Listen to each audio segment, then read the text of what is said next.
मैं हूं आपके साथ मयूरी श्रीवास्तव। रुक करेंगे बुलेटिन की ओर और सबसे पहले बात करेंगे प्रयागराज की। महाकुंभ में आज कैबिनेट की बैठक होगी। योगी सरकार के सभी 54 मंत्रियों को बुलाया गया है। अरेल के त्रिवेणी संकुल में आज ये कैबिनेट की बैठक होगी। बैठक के बाद त्रिवेणी संगम में सीएम डुबकी लगाएंगे। पूरे मंत्रिमंडल के साथ त्रिवेणी संगम में डुबकी लगाएंगे। त्रिवेणी की पावन धारा में मंत्रिमंडल के साथ स्नान करेंगे। बता दें कि 2019 कुंभ में भी पूरी कैबिनेट संग डुबकी लगाई थी। और एक बार फिर से देखिए कैबिनेट की बैठक हो रही है। कैबिनेट की बैठक के बाद सीएम योगी आदित्यनाथ और पूरा मंत्रिमंडल संगम में डुबकी लगाता हुआ नजर आएगा। और इसको लेकर विशेष तरह की तैयारियां पहले से ही कर ली गई हैं। तो महाकुंभ का आगाज हुआ है। बड़ी संख्या में इस वक्त वहां पर श्रद्धालु पहुंच रहे हैं। एक रिकॉर्ड श्रद्धालुओं का देखने को मिल रहा है। और देखिए इसी बीच ये बड़ी खबर है जो आज कैबिनेट की अहम बैठक होगी। तो योगी सरकार के सभी 54 मंत्रियों को बुलाया गया है। बता दें कि अरेल के त्रिवेणी संकुल में आज ये कैबिनेट की अहम बैठक होगी। तमाम विषयों को लेकर मंथन किया जाएगा।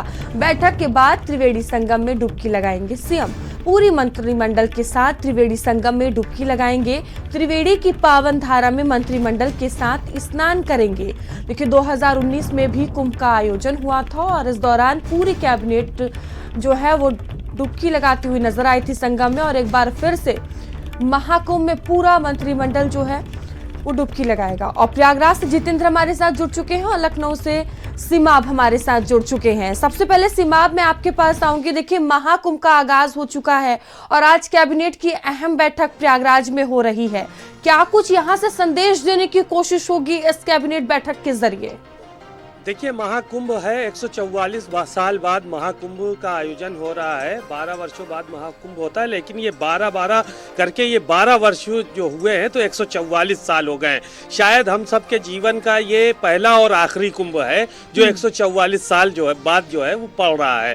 तो इसका एक अपना अलग महत्व है। पूरे दुनिया से साधु संत चलकर वहाँ पर आए हैं और कुंभ में स्नान कर रहे हैं। तमाम लोग कल्पवास भी कर रहे हैं, 1 महीने का कर रहा है, कोई ज्यादा कर रहा है। तो वहां पर एक अलग ही जो है वो नजारा देखने को मिल रहा है। आज मुख्यमंत्री योगी आदित्यनाथ अपनी पूरी कैबिनेट के साथ वहां पर डुबकी लगाएंगे। संगम में डुबकी लगाने का काम जो है वो करेंगे और उनके साथ पूरी कैबिनेट मौजूद रहेगी। उसमें जितने भी मंत्री हैं उनको भी बुलाया गया है। राज्य मंत्री भी वहां पर डुबकी लगाने के लिए जाएंगे। तो पूरी की पूरी कैबिनेट आज वहां पर जाएगी। जिससे पहले जब 22 जनवरी को प्राण प्रतिष्ठा हुई थी तो अयोध्या में भी एक कैबिनेट बैठक हुई थी। उसमें सारे मंत्री पहुंचे थे और वहां पर शामिल हुए थे।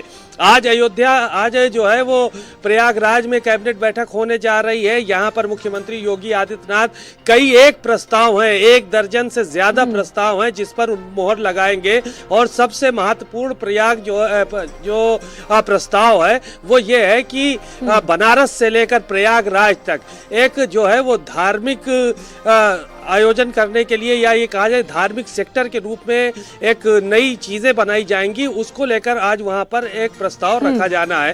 तो एक ये महत्वपूर्ण प्रस्ताव है। इसी की तरह से कृषि से जुड़ा हुआ प्रस्ताव है और जल शक्ति विभाग से जुड़ा हुआ प्रस्ताव है। तो कई एक प्रस्ताव हैं जो आज कैबिनेट बैठक में रखे जाएंगे। मुख्यमंत्री योगी आदित्यनाथ की अध्यक्षता में वहां पर कैबिनेट बैठक होनी है। कैबिनेट में के बाद जो है वो नहाने का कार्यक्रम होगा, गंगा स्नान करेंगे और वहां से साफ तौर पर मैसेज देने की कोशिश करेंगे कि उत्तर प्रदेश में इतना भव्य और दिव्य कुंभ जो है वो आयोजित हो रहा है। सभी लोगों को यहाँ पर आकर गंगा में डुबकी लगानी चाहिए, संगम में स्नान करना चाहिए, क्योंकि विभिन्न प्रदेशों के मुख्यमंत्री यहाँ पर पहुंचे हैं स्नान करने के लिए। रक्षा मंत्री राजनाथ सिंह जा चुके हैं। बड़ा संदेश देने की भी कोशिश है। ठीक है, जितेंद्र हमारे साथ बने हुए हैं प्रयागराज से। जितेंद्र देखिए कुंभ का आयोजन 2019 में भी हुआ था और उस वक्त भी कैबिनेट की बैठक हुई थी। पूरा मंत्रिमंडल जो कि डुबकी लगाया था और इस बार 2025 का महाकुंभ का आगाज हुआ है। कैबिनेट की एक बार बैठक फिर से यहाँ पर हो रही है महाकुंभ में। तो क्या कुछ अंतर 2019 के मुकाबले अब की देख रहे हैं और किस तरह की तैयारियां अभी नजर आ रही हैं? देखिए मयूरी, इस बात में कोई दो राय नहीं है कि 2019 से अब तक बहुत तस्वीरें बदली हैं। 2019 के कुंभ में और बैठक में जो तस्वीरें थी उसके विपरीत बहुत बदलाव हुआ है। और ये सनातनियों के प्रति सरकार की एक अहम भूमिका है कि जो धर्म से जुड़े लोग हैं चाहे वो किसी भी मजहब के हों, धर्म को मानते हैं, आप अपने मजहब को मानते हैं, तो उनके लिए एक ये अनूठा संगम है। तो त्रिवेणी में स्नान करके मंत्रिमंडल एक संदेश देने का प्रयास करेगा पूरे देश में कि योगी सरकार की कैबिनेट एक साथ है और धार्मिक आयोजनों को लेकर हमेशा तत्पर रहती है। 22 जनवरी को राम मंदिर की प्राण प्रतिष्ठा हुई थी, तो अयोध्या के बाद आज 22 जनवरी का जो अवसर है वो इनको संगम में मिल रहा है। तो त्रिवेणी में स्नान करेंगे, उसके बाद मंत्रिमंडल के साथ बैठक भी होगी, फिर उसके बाद स्नान होगा। तो कुल मिला के कई मिनट टू मिनट कार्यक्रम है मुख्यमंत्री के, इसमें सारे मंत्रिमंडलों को बुलाया गया है। कई मंत्रियों को बीती रात आ भी गए, अपने आवास में रुके हैं। तो कुल मिलाकर एक संदेश देने का प्रयास किया गया है। 2019 में कई बड़ी योजनाओं पर भी इसी मंत्रिमंडल के माध्यम से, इसी पावन तट से निर्णय लिए गए थे, कई योजनाओं को स्वीकृति मिली थी। तो ये माना जा रहा है कई धार्मिक जो योजनाएं हैं, धर्म से जुड़े जो मंदिर हैं, धर्म से जुड़े जो शिवालय हैं या फिर तमाम जो धार्मिक स्थल हैं, उन पर एक बड़ी निर्णय लिया जाएगा और धार्मिक भावनाओं को दृष्टिगत रखते हुए ये श्रद्धालुओं के हित में निर्णय लिए जाएंगे। बिल्कुल जितेंद्र, देखिए बड़ी संख्या में यहाँ पर श्रद्धालु जो है वो पहुंच रहे हैं। सीएम योगी आदित्यनाथ खुद यहाँ पर पहुंचेंगे और कैबिनेट के जो 54 मंत्री हैं वो भी यहाँ पर पहुंच रहे हैं। सबसे बड़ी बात सुरक्षा को लेकर है, क्या कुछ नजर आ रहा है सुरक्षा को लेकर? क्या कोई खास तैयारियां देखने को मिल रही है?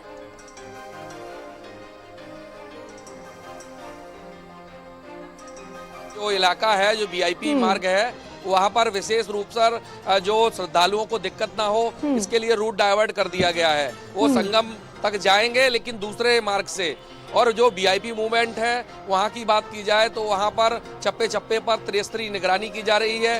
पूरा भव्यता के अनुसार सजाया गया है। पूरे घाट को सौंदर्यीकरण, स्वच्छता के रूप में एक संदेश देने का प्रयास किया गया है। 3 दिन से लगातार ये तैयारियां चल रही थी। कल भी डीआईजी प्रयागराज और तमाम अधिकारी इसका निरीक्षण करने पहुंचे थे और अब सुबह से उन तैयारियों को अंतिम चरण में एक तरह से रीचेक किया जा रहा है। जैसे ही बैठक शुरू होगी तो सारी व्यवस्थाएं एक्टिव रहेंगी और बैठक के बाद स्नान करेंगे मंत्रिमंडल के सारे मंत्रीगण। ठीक है, सीमाब लगातार हमारे साथ बने हुए। सीमाब, देखिए कैबिनेट की इस ऐतिहासिक बैठक का धार्मिक, सांस्कृतिक और प्रशासनिक महत्व जो है वो बेहद ही बढ़ जाएगा, जिस तरह से एक यहाँ से विशेष संदेश देने की कोशिश हो रही है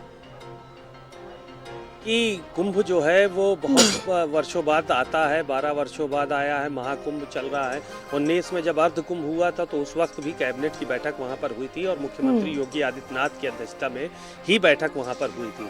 उसमें कई एक निर्णय लिए गए थे, महत्वपूर्ण निर्णय लिए गए थे।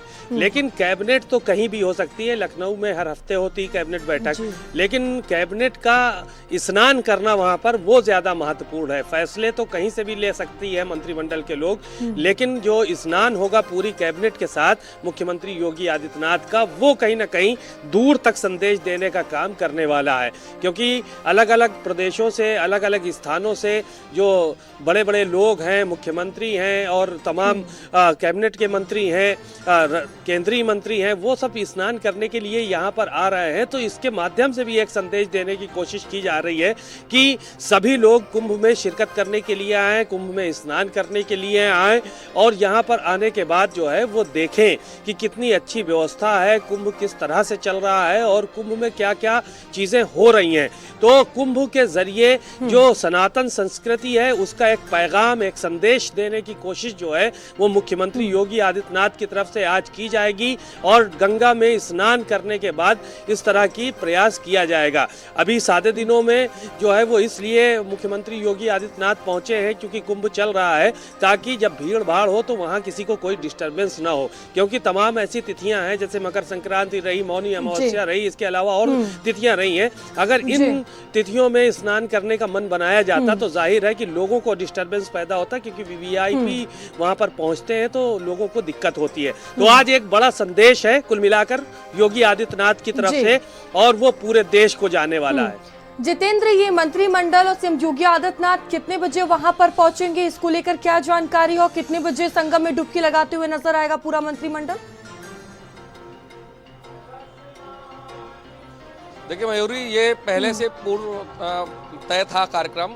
22 जनवरी को 11 बजे ये कार्यक्रम होना है। पहले बैठक होगी, उसके बाद मंत्रिमंडल के सारे मंत्रीगण इस संगम के त्रिवेणी घाट पर स्नान करेंगे। इन सब तैयारियों को पिछले कई दिनों से अधिकारी मूव किए थे, तमाम अपडेट किया जा रहा था और इन सब चीज़ों को व्यवस्थित रूप से अंतिम चरण दिया गया। कल सारे अधिकारी पहुंचे और बीती रात लगभग कई मंत्री वहां पहुंच चुके हैं और जो बैठक शुरू होगी उसके बाद से फिर तय नए प्रस्तावों पर भी चर्चा होने की संभावना है, कई धार्मिक प्रस्तावों पर भी होने की संभावना है।